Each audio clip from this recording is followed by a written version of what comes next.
everybody, to Off the Cuff. I am Adam Banks. Thank you for listening to the show, coming at you live from Lexington, Kentucky in Studio 9305. Thank you for listening. It has been a great last couple of weeks for Off the Cuff. I told you that in this new season of Off the Cuff, we were going to be taking the show to new heights, and I feel like that we have done that.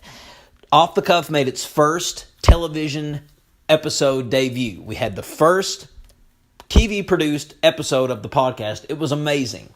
Here's how it come about. I have a buddy named Dale Hamilton who is running for Knott County Circuit Court clerk. He asked me to be his social media director. Without hesitation, I said, of course, I would do it. So basically, he wanted me to just do his social media. He wanted me to run his Facebook page. So I started him a Facebook page, and I've been doing radio ad commercials for him. And one of the things that he was struggling with is coming up with new ideas for his campaign. And I told him, I said, listen, you are not going to be able to reach an audience like you would with Facebook. Think about it. Facebook is something that everybody has. I challenge you to think of 10 people that you know in your life that does not have a Facebook.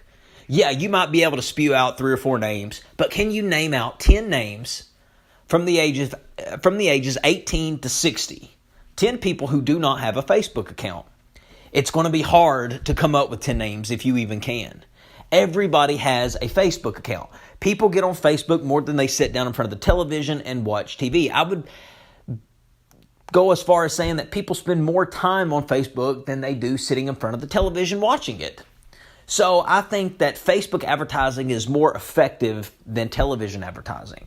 So anytime we would do a radio commercial, we would not just put it on the radio, I'd put it on the Facebook page. I would boost the post, put some advertising, put some money behind it, get it out there on people's timelines for people to see it. And Facebook has it to where you can designate it to go in a certain geographical area. So we reached all of the Knott County area with his ads. Well, I do a podcast, and Dale is my friend, and I said, Dale, I have a great idea. How about you come on the podcast, and I do a one-on-one interview with you, and you talk about your candidacy for Knott County Circuit Court clerk. He loved the idea, and I thought it would be great. Now, a lot of my audience isn't the Knott County audience, but I knew that if he came on the show, we could promote that episode in the Knott County area to get his message out there. Because it's hard to really talk about what you were going to do as a candidate in a 30-second radio ad. So we decided to do a 15-minute one-on-one interview. And I said, let's not just do an audio version of the podcast. Let's do a TV version of the podcast, which gave me the opportunity to give Off the Cuff its first television-produced episode. And it actually was showed on TV. It was showed on May the 16th, May the 18th, and May the 21st at 9:30 a.m., right after that TV channel's most popular program, The Morning Show. It's shown across 5 different counties: Knott County, Letcher County, Perry County, Floyd County, and Breathitt County. 5 counties is a lot of counties to reach. Sometimes you have voters that live in surrounding counties that don't necessarily live in the county that they are registered to vote in. So it's good to reach 5 counties. So Off the Cuff got some exposure on television for 3 days, and I put the episode on Facebook. I said, let me see what kind of viewership it will get on Facebook, and the episode got over 7,000 viewers.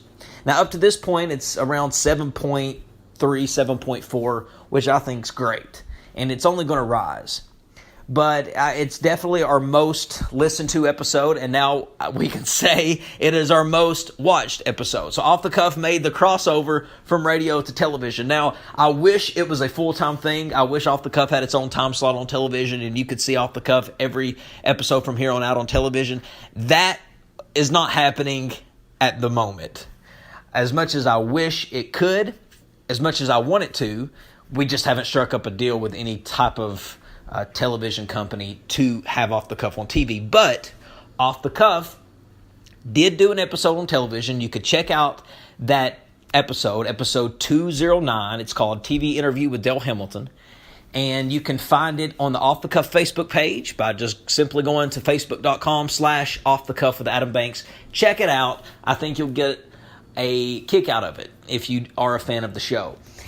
Being on television and doing a podcast is two totally different worlds. When I do this podcast, when I sit down and do it, I'm talking, but I'm doing a million other things while I'm doing the show. I'm looking up information. I'm looking at going through papers. I'm fiddling with my hands. I'm not worrying about what my facial expressions look like. I'm just talking.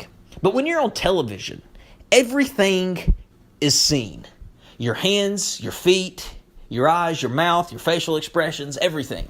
You can't just piddle through notes or piddle through information because it looks like you're unprepared on television. But if you're doing it on the podcast with nobody seeing you, nobody can see what you're doing.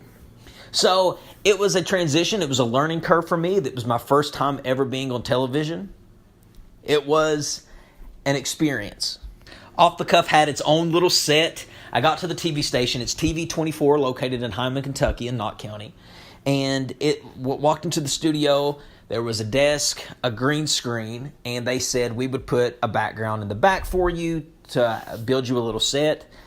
So I give props to Lynn Sloan for designing our set. Props to Zach Hall for producing the episode of Off the Cuff. He did a great job filming it, producing it in post-production. Lynn Sloan producing it in post-production. Shout out to those guys. You did a great job. The background was cool. The Off the Cuff logo in the corner was cool. I liked it. There was some things that I added into the set. I thought that the set needed to have a microphone in the middle of the table because this is a podcast. It needed to look like I was doing some type of podcast. So I did place the microphone in the middle of the table that you see in the episode. But it was really cool. If I was to ever do any Off the Cuff episodes on television, that would just be the set. The blue brick background with the microphone in the middle. That would be the set. And it was really cool. Wore a suit. It was a suit by Tommy Hilfiger, so shout out to Tommy Hilfiger for designing my suit coat for my TV debut. And it was just a lot of fun. I got a lot of positive feedback. People are telling me, oh, Adam, you need to do television. Television would be fun. Television would be a lot of fun, but my heart is still in this. My heart is still in podcasting. I love this forum. I love the radio podcast forum. Now, my goal is to eventually get this podcast on the radio full time, but I would not be in any arguments if they decided to put this show on television, because you could always just take the audio of the television show and place it on the podcast. So if you haven't checked out Off the Cuff, the TV debut of Off the Cuff, episode 209, check it out. I think you'll like it if you're a fan of the show. But this is episode 211 of Off the Cuff. We're back to just do an audio podcast, and I'm not worried about people getting high expectations from here on out for Off the Cuff, because Off the Cuff has a strong fan base, and it's a strong podcast fan base. People who actually enjoy listening to the podcast this way, using this forum. So I'm not worried about numbers declining or anything like that. We went live on Facebook a couple times. You're always going to have higher numbers when people can see you. But the radio, podcast, whatever you want to call it, the views are just fine. The listens are just fine. But it was fun. All right, in this crazy, silly world, there is now a debate on the internet. The internet is driving people crazy with two words, Yanny and Laurel. Yanny, Y-A-N-N-Y, Laurel, L-A-U-R-E-L. And there's an audio clip that is being sent around the internet asking people to play it, and it's a robotic voice saying a word. And he wants you to identify what you hear from the audio clip. Are you hearing the word Yanny, or are you hearing the word Laurel? So I'm going to play it for you, and I want you to tell me what you hear. Laurel, Laurel, Laurel, Laurel, Laurel, Laurel,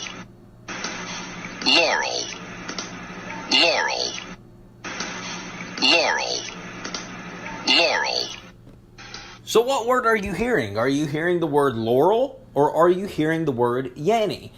It's divided. People are saying they hear Laurels. People are saying they hear Yanny. I was watching a newscast today on television where one news anchor said, I don't know how anyone else can hear anything but Laurel. And his co-host looked at him and said, are you crazy? I don't know how anyone else can hear any other word except Yanny. And it's so bizarre. It's nuts to think that people are hearing two different things. Well, every time that I hear the clip, I hear Laurel 9 times out of 10. Well, one time I listened to it and I could not hear the word Laurel. I only heard the word Yanny.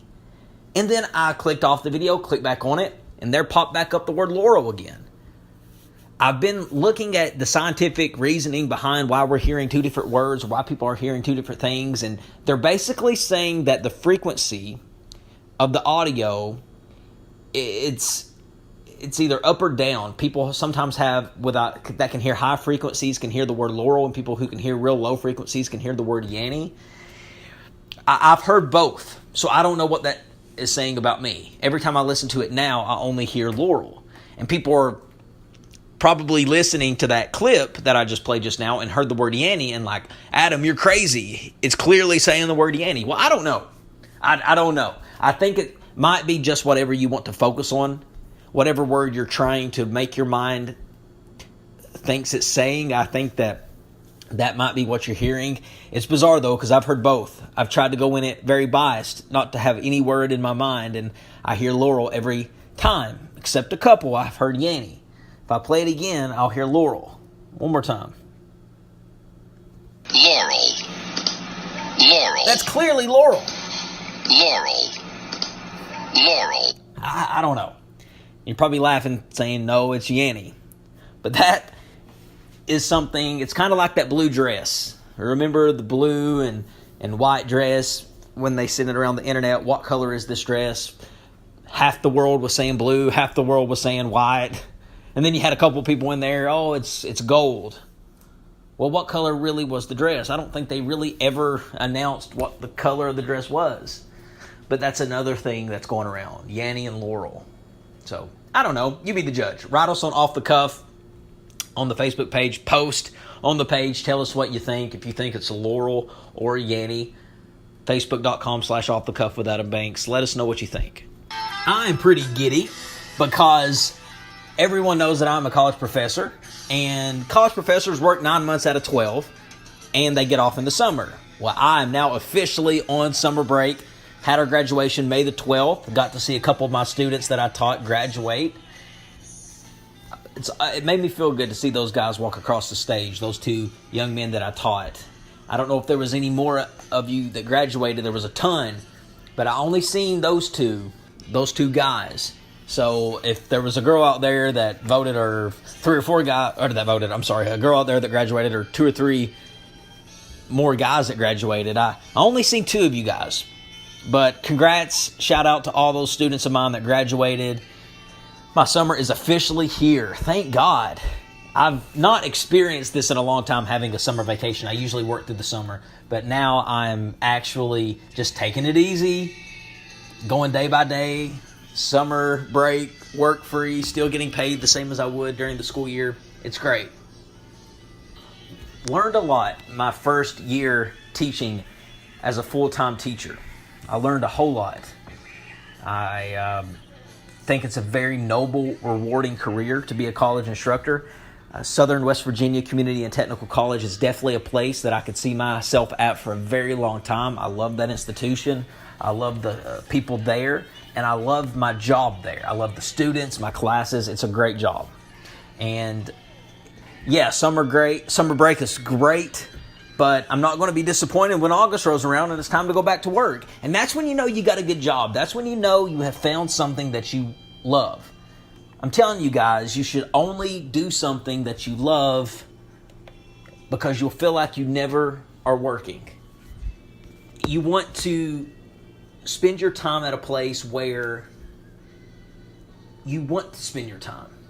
Because work is a place where we're always having to spend our time. So why not spend it at a place that you love? And I have found teaching to be such a rewarding career for me. So summer break is officially in. Most of the students across the states are getting out for summer vacation as well. And we definitely got that summer buzz in the air. I see the pools opening up slowly but surely. I think the official time that pool's open is around Memorial Day weekend, but my apartment complex has already opened the pool. Got a few things I want to do this summer. Go to Cincinnati, watch the Reds, hang out in downtown Cincinnati, going to a buddy's wedding, the best man in his wedding, going to his bachelor party, going to Myrtle Beach for a week to enjoy the beach. I got this election coming up for Dale, so hopefully he wins that. So a lot of things going on this summer. Going to Louisville for a conference for work that should be fun. Taking two of my students to compete in a competition, a speech competition for nationals. So I do look forward to that, and just really altogether just summer vacation. All right, I do want to talk about this because this sparks a personal interest of mine. Sports betting is now legal in all 50 states in the United States of America. The Supreme Court made it official on May the 15th. Early that morning, it was announced that the Supreme Court made it legal for all people to vote on sports games in all 50 states. Now, before, it was only legal in the state of Nevada. Hence, Las Vegas casinos, why everybody goes out there to place bets. It is now legal here in Kentucky. Now, I think officially before different places can put in sports betting places, the legislator has to do something. I think they have to maybe sign off on it. Now, I have high hopes that Kentucky is not going to fall behind, that Kentucky will sign on. I think it will be a huge mistake if Kentucky does not do it, because what's going to happen is you still got people in the state that wants to do it. There's people in the state that have been wanting to do it for a long time. And now that it's legal in all these other states, if it's not legal in Kentucky, but it's legal in bordering states, they're just going to cross over and place their bets and put their money with other states. Kentucky is already struggling with pension retirements. Why not implement this sports betting law, this legalization of this law by the Supreme Court? Why not implement it in the state to help the state's economy? Our current governor calls gambling a sucker's bet, but he governs a commonwealth where we are betting hardcore on horse racing all the time. What is the difference in betting on a horse than betting on a sporting event like a basketball game? There's none. Absolutely none. A spade is a spade. Let's call it for what it is. So the fact that it would even be considered okay to implement the sports betting law in Kentucky is silly. It should 100% be implemented. I think this is really going to hurt the business in Las Vegas. People go out to Vegas for a good time. They go out for entertainment, the food, the vibes, the energy. But some people solely go out there to place bet on sports because it was the only place legal to do it. I think this will hurt the Vegas business. I bet they almost had a heart attack when they heard what the Supreme Court did. And what about the Supreme Court? It just goes to show how powerful the Supreme Court is. They are the ones running the country. Some people have fought their whole life for sports gambling to be legal, and now one day we just wake up and, hey, it's legal. It's like marijuana. People devote their entire life for the legalization of marijuana. And one day, you could just wake up on an idle Tuesday, turn on the radio, and an announcement says that marijuana is now legal in all 50 states. Just like that, years and years and life devotion of working for the cause just changed out of the blue overnight. So the Supreme Court is going to do what they want to do. And the people who sit on the Supreme Court are so powerful. So those elected officers that sit on the Supreme Court are the people who take control of what we do in this country. Sports betting is going to change the game all across the country. There's going to be people who it's going to affect our economy. It's going to bring in jobs. It's going to give people who are talented at placing bets on games. It's going to give them an opportunity to maybe start a business of helping others bet on games. It's going to negatively affect people's income because addiction is going to occur. There's going to be people who spend their paychecks on betting on sport games. It's going to happen. I live in Kentucky where college basketball and football is big. Do you not think that people are going to bet a lot on Kentucky basketball and football games? Yes, it's going to change the way people live all across the country. This one decision. Laws like that, that's huge laws that affects people's livelihood. And this is going to affect people's livelihood. You're going to see people who've never bet on sports before bet on them. You're going to see them get addicted. You're going to see them maybe prosper. Someone could hit it big by betting on a sports game. It's changing the game. Those who are wanting marijuana to be legal, hold on. One day you might just wake up and the Supreme Court just says, hey, let's legalize pot. And it's going to be legalized. That's what kind of Supreme Court that we have. That just makes random decisions. But yeah, in Kentucky, I think a good place to put some sporting books would be, well, let's start with Lexington at the Red Mile. The Red Mile is Lexington's best kept secret. I love the Red Mile. You go out there, you can play slots. It's set up just like a casino. It's got good vibe, good energy. It's got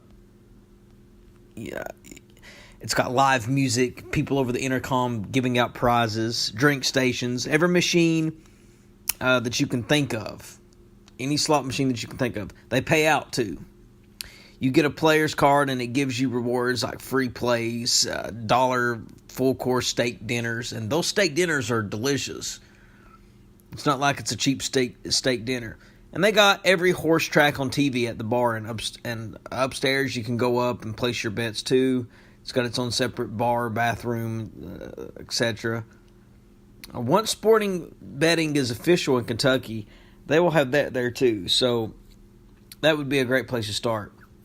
Put it in all big places in the state, at every corner. One in Eastern Kentucky, one in Northern, one in Southern, one in Western. But yeah, the Red Mile, fun place. People need to go out there if you are in the Lexington area, if you're there if you're here for shopping or you're here to see people just for pleasure, or even if you're here for work, go on your lunch break or go when you have a spare minute to the Red Mile. It's still got the same feeling as a casino, I'm telling you. When you go in it, you'll see what I'm saying. You don't think really about anything else other than winning money. You hear the sound of the slot machines going off. It's a lot of fun. Well, ladies and gentlemen, that about wraps it up here for this episode of Off the Cuff. I'm Adam Banks, broadcasting from Lexington, Kentucky. I will see you in the next episode.